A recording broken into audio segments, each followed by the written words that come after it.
Boris Johnson has been warned the UK will blink first on fishing and sell out the industry to the European Union the closer the two sides get to the transition period deadline without a post-Brexit trade deal in place.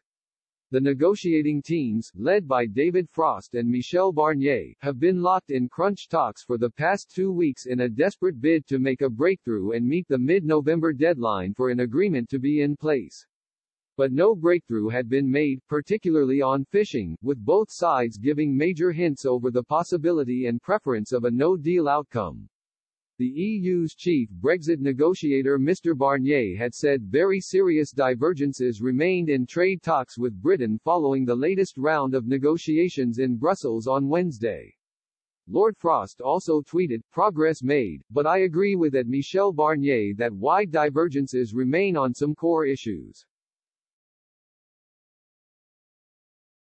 Britain is insisting on annual catch negotiations under the principle of zonal attachment, but the EU demanding a longer-term perspective for its fishing industry and more specific numerical targets for some 100 species. The UK also wants a separate agreement on fisheries, while Brussels has insisted it must be part of any wider free trade deal. Boris Johnson has continued to vow Britain will take back control of our waters as part of a wider promise to protect UK fishermen in any trade deal with the EU. But Alistair Carmichael, the Liberal Democrat MP for the coastal constituency of Orkney and Shetland, has warned, the UK has more to lose in taking negotiations down to the wire.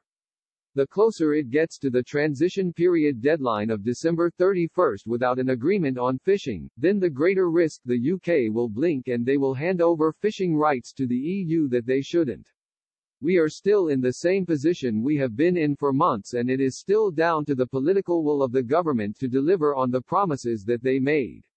If they had actually had the wit and political commitment to include fisheries in the withdrawal agreement, we wouldn't find ourselves in this position today.